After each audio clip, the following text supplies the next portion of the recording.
আসने वाला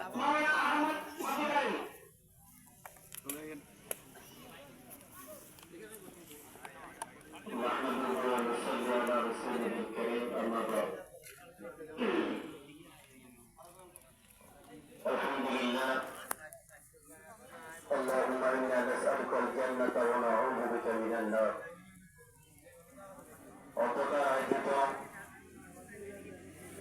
বাংলাদেশ জামাত ইসলামী ও বাংলাদেশ শ্রমিক কল্যাণ ফেডারেশন বন্যা ইউনিয়ন মাদারীপুর কবির পার্বত্য জেলা আজকের ইফতার মাহফিলের সম্মানিত অতিথিবৃন্দ সরকার ওলামায়ে কেরাম বিভিন্ন স্থান থেকে আগত মুসলিম ইকরাম মাদ্রাসা তালেবান এবং ভাইরা প্রান্তীয় মুসলমান ভাইরা আপনাদের প্রতি জানাই আন্তরিক অভিনন্দন।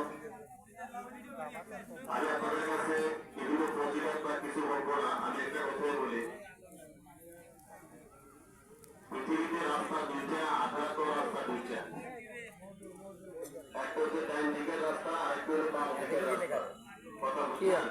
আর বড় না জায়গা আর জায়গা হইলে আর নিচে জায়গা হবে না আর থাকলে কাড়ো তুমি এত কাড়ো তোমার সমস্যা হবে কাড়ো তোর কাড়ে হারাইলো নামাজ পড়ে রোজা রাখে, হজ করে, যাকাত আদায় করে, সুন্দরভাবে জীবনযাপন করে, যারা ঘুষ খায় না, দুর্নীতি করে না, চাঁদাবাজি করে না, যাদের মধ্যে কোরআন সুন্নাহর আদর্শ থাকে, তারাই ডাইনপন্থী। আল্লাহ তাআলা আমাদেরকে মৃত্যুর আগ পর্যন্ত ডাইনপন্থীদের সঙ্গে থাকার তৌফিক দান করে, সকল বলেন আমিন। আমিন। আখিরি দাওয়ানা আলহামদুলিল্লাহি রাব্বিল আলামিন। আলহামদুলিল্লাহ, অসংখ্য ধন্যবাদ মাওলানা আহমদ আব্দুল্লাহকে। সম্মানিত উপস্থিতি, এবার আপনার সামনে আলোচনা নিয়ে আসেন বাংলাদেশ জামাত ইসলামী মাদারীপুর উপজেলার সম্মানিত বর্তমান সম্পাদক ভাই মোহাম্মদ ইসমাইল হোসেন। বিসমিল্লাহির রহমানির রহিম। শহীদ আমরা বাংলাদেশ জামাত ইসলামী সরকার এবং শ্রমিক কল্যাণ ফেডারেশন কর্তৃক আয়োজিত আজকের উত্তর মাহফিলে উপস্থিত আছেন জামাত ইসলামী মাদারীপুর উপজেলা শাখার সম্মানিত আমির ছাত্রজনগণ, উপস্থিত আছেন আমাদের মাঝে উপজেলা শাখার সম্মানিত কর্মকর্তা সদস্য আমাদের ছাত্র শিক্ষা এবং ছাত্র সম্মানিত সভাপতি এবং শ্রমিক কল্যাণ ফেডারেশন সভাপতি কামাল ভাই সহ উপস্থিত সকল দায়িত্বশীল আসসালামু আলাইকুম ওয়া রাহমাতুল্লাহি ওয়া বারাকাতুহু। সবাই আমরা করছি সেই মহানগর আলমদার বাড়ি যিনি আমাদেরকে রমজানের তারিখ পূর্ব মুহূর্তে আমাদেরকে অতিথি তারা সুযোগদান করেছেন, কথা বলার সুযোগদান করেছেন, কিছু কথা শোনার সুযোগদান করেছেন। সবাই মহানগর আলমদার বসে আলহামদুলিল্লাহ। এবং যেহেতু সারা পেশ করছে মানবতার মুক্তি মহান রসুল করিম সাল্লাল্লাহু আলাইহি ওয়াসাল্লাম করে যারা আমি তো আবশ্যক সমাজে বাস্তবায়ন করার আমাদের প্রধান লক্ষ্য এবং সর্বোচ্চ শহীদ মাত্রা কামনা করছি সেই সকল শহীদদের জমিন আল্লাহ দিনকে প্রতিষ্ঠা করতে যে সাহায্য গ্রহণ করেছেন।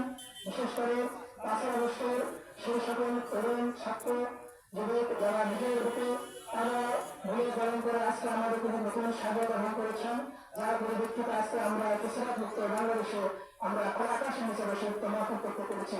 সেজন্য সেই সকল ছাত্র জনতার ত্যাগ এবং শহীদদের সর্বোচ্চ শহীদ মাত্রা কামনা করছি এবং সেই সকল আহত ভাইদের 34,000 আহত ভাই যারা 5 আগস্ট আহত পরিবর্তন হয়েছেন, হাসপাতাল বিভিন্ন জায়গায় মানবত জীবনযাপন করছেন, সে সকল আহত ভাইদের সর্বোচ্চ সুস্থতা কামনা করছেন।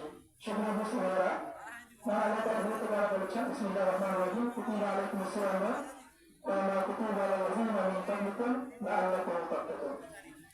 আসলে আমরা প্রতি বছর রোজা আসে রোজা যায়, কিন্তু রোজা কেন আসে এই শিক্ষাটা কি উদ্দেশ্যটা কি আমরা অনেকেই জানি না।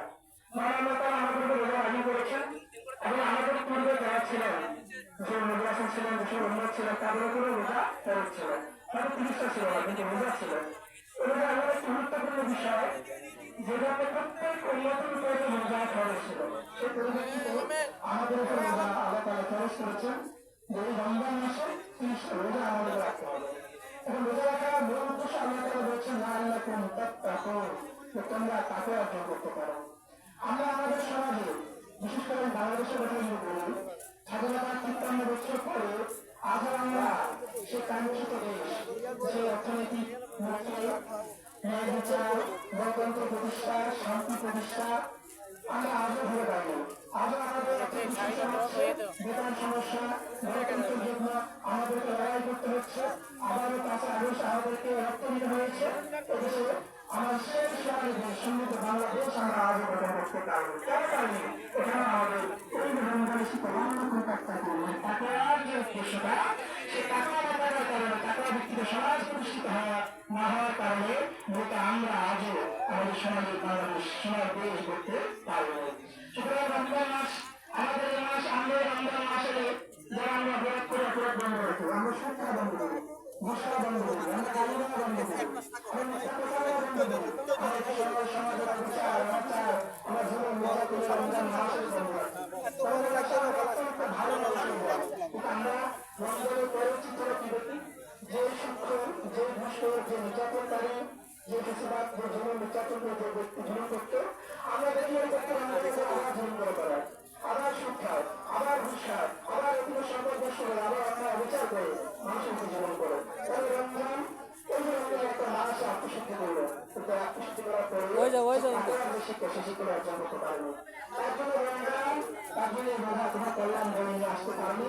সেটা আল্লাহ বলে আল্লাহ তাকে সঙ্গে বলতে আমরা তাকে অর্জন করতে পারিনি। আমরা দেখেছি সেখান থেকে লাল রকম তাত্তাকে বলেছেন, মানে রোজা রাখলেই তো তাকুয়া হয়ে যাবে, এরকম কোনো বিষয় না, এরকম সত্য আল্লাহ দেন নয়। বলছেন রোজা রাখলেই তো তাকুয়া হয়ে যাবে না, যে রোজা রেখে নিজের চরিত্র করে নিলে 11 মাস নিজেদের চালানোর জন্য যে প্রশিক্ষণ এটা দিয়েছে, প্রশিক্ষণ ধারণ করে কিন্তু 11 মাস এভাবে চলবে। সে রমজান মাসে সুখ খায় নয়, সে রমজানের পরেও সুখ খাবে না, সে রমজান মাসে ঘুষ খায়নি, রমজানের পরেও ঘুষ খাবে না, সে রমজান মাসে সে নিজের হাতকে সে অন্যায় থেকে অধিকার থেকে জেলের থেকে যেতে লেগেছে 11 মাসেও সে রমজানের এই শিক্ষাকে ধারণ করে সে অন্যায় থেকে নিজের হাতকে, নিজের মুখকে, নিজের পাকে, নিজের দেহকে, নিজের প্রত্যেকটা অঙ্গ প্রত্যঙ্গকে সে হেফাজত করবে। এটাই হচ্ছে রমজানের শিক্ষা। যদি কেউ রমজান ধারণ করতে পারে তাহলে সে তাকওয়া হতে পারবে এবং তারপরে সমাজে শান্তি প্রতিষ্ঠা হচ্ছে, নিজের তাকওয়া হবে। এবারে যদি আমরা বলি যে বললাম আমাদের কথাটা, যে আমরা আরেকটু কোনো হচ্ছে পরেও আমরা আগে কিন্তু বাংলাদেশ সে কাঙ্ক্ষিত লক্ষ্য অর্জন করতে পারবো।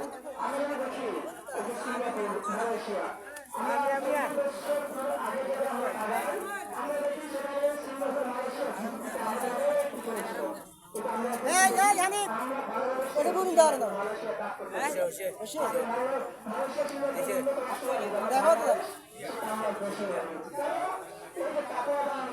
থাকার কারণে আমরা মেম্বার বানাই, চেয়ারম্যান বানাই, এমপি বানাই, মন্ত্রী বানাই, এসপি, ডিসি, যারা আছে তারা যখন পর্যন্ত তাকওয়াবান না হবে, তাকওয়ার ভিত্তিতে পরিচালনা না হবে, তাহলে তখন এই সমাজে এই রাষ্ট্রে শান্তি প্রতিষ্ঠা করা সম্ভব নয়।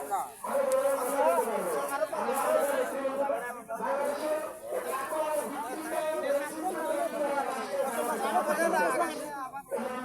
ভিত্তিতে বলছে যে আমি রমজানকে সহজ করেছি, কেন লাল্লাকুম তাত্তাকুন, তোমরা তাকওয়া অর্জন করতে পারো। সুতরাং তাকওয়ার ভিত্তিতে নেতৃত্ব তৈরি করো। সমাজের যদি রাষ্ট্রে যদি ইসলাম প্রতিষ্ঠিত না হয়, মনে রাখবেন, তাহলে কখনো সমাজ সঠিকভাবে ন্যায় হিংসা প্রতিষ্ঠা হতো না। আল্লাহ তাআলা প্রতিবাদ বলেছে অত্যাচার মূল উন্নতি হতে হয়, রক্ষা যারা মনে না করে না তখন আমরা আগে বলতাম তাদের মোটামুটি বড় খারাপ তার যেমনকি সপ্তাহে আদেশ করবে এবং অসপ্তাহে নিষেধ করবে। বাংলাদেশ জামাত ইসলামী প্রতিষ্ঠা যখন আনার জন্য কখনো কোনো প্রতিবাদের সাথে, কোনো অন্যায়ের সাথে, অসত্যের সাথে আপোষ না করে আজও তার শির সোজা করে দাঁড়িয়ে এখনো আমরা এই বিভক্ত দাঁড়িয়ে প্রতিষ্ঠা করে যাচ্ছে। আমাদের নেতৃত্ব এবং আমাদের নেতৃত্ব আপনার দেখেছেন দায়িত্ব পালন করেছেন। তাকে আবার নেতৃত্ব থাকার কারণে তিনটি জমিতে পুজো করা যায়নি। সুতরাং আপনাদের কাছে ওদেরকে আহ্বান রাখবে, জামায়াত ইসলামী আপনার টাকার ভিত্তিতে নিজের জীবন নির্মাণ করবেন এবং যারা টাকার ভিত্তিতে সমাজ প্রতিষ্ঠা করতে চায় তাদেরকে সমর্থন জানিয়ে যাবেন। আসসালামু আলাইকুম ওয়া রাহমাতুল্লাহি ওয়া বারাকাতুহু। আলহামদুলিল্লাহ, অসংখ্য ধন্যবাদ মোহাম্মদ ইসমাইলকে গুরুত্বপূর্ণ আলোচনা বাইরে হলো। সবাই উপস্থিতি আপনারা এদিকে বিবরণ করতেছেন, আমাদের প্রোগ্রামে আসামগুলো বিবরণ করছি। সমগ্র প্রচারণা এরপরে আপনার সামনে আহ্বান নিয়ে আসছেন শহীদুল আহমদ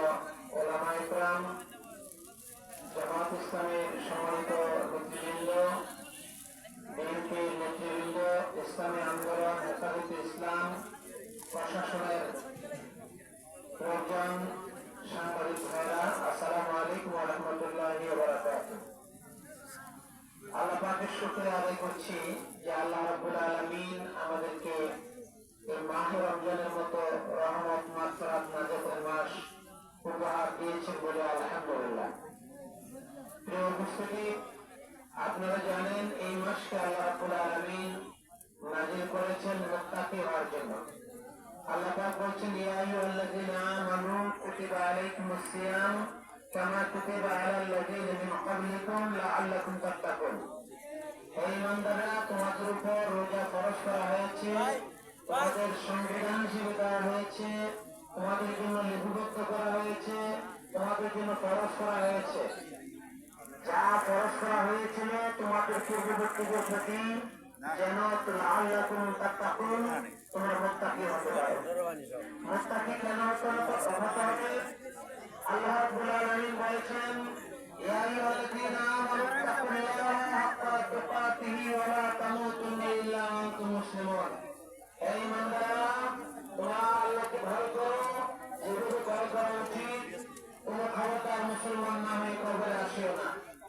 তার মানে হলো শুধু ইয়া আইয়ুহাল্লাযীনা আমানু ইমানদার হলেই সে জান্নাতে যেতে পারবে এমন কোনো সুযোগ নেই।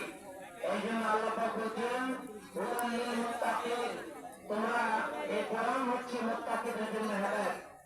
এই কোরআন ছাড়া আমরা কখনো দুনিয়ায় যেরকম শান্তি পাবো না, আখিরাতেও মুক্তি পাবো না।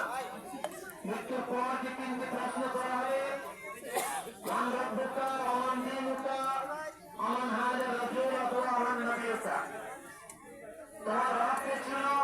যার সংবিধান মেনেছিলে, যার কথা মতো চলেছ, যার রিজিক খেয়েছ, যার প্রশংসা করেছে তিনি কে? যদি আমরা একমাত্র আল্লাহর প্রশংসা করি, একমাত্র আল্লাহর হুকুম মানি, একমাত্র আল্লাহর বিধান মানি, তখন বলতে পারবো আপনি আল্লাহ। আমরা যদি প্রমাণ দিয়ে আরোপ করে, আমরা যদি আল্লাহর কোরআনকে সংবিধান হিসেবে নেই, আল্লাহর বিধানকে সংবিধান হিসেবে নেই, আমাদের আইন আদালতে নেই, নামাজে যেরকম কোরআন দিয়ে নামাজ পড়ি, এরকম ভাবে বিচার যদি কোরআন দেওয়া হয়, রাষ্ট্র পরিচালনা যদি কোরআন দেওয়া হয়, সমাজ পরিচালনা যদি কোরআন দেওয়া হয়, তখনই বলতে পারবো দিনুল ইসলাম। আমার নবীরা, তোমার নবীরা ছিল আমাদের সমস্ত আদর্শ নেতৃত্ব যদি হয় মুহাম্মদ রাসূলুল্লাহ সাল্লাল্লাহু আলাইহি ওয়াসাল্লামের মতো, যাদের দিনের চরিত্র যেমন, রাতের জ্যোতি একই রকম, তখনই আমরা বলতে পারবো তিনি হলেন আমাদের নবী মুহাম্মদ রাসূলুল্লাহ সাল্লাল্লাহু আলাইহি ওয়াসাল্লাম। এই উপস্থিতি, আজকে বাংলাদেশ রমজান আসে এবং রমজান যায়। রমজান থেকে তেমন একটা শিক্ষা আমরা নিতে পারি না। রাসূলুল্লাহ সাল্লাল্লাহু আলাইহি ওয়াসাল্লাম মদিনায় ইসলামের রাষ্ট্র গঠন করার পরে এরকম ফরজ করা হয়েছিল যেন রাষ্ট্রের প্রতিটি মহিলা এই মহানবীর শিক্ষা যে আমরা দিনের বেলা খানা খাই না পারবে একমাত্র আল্লাহ হয়ে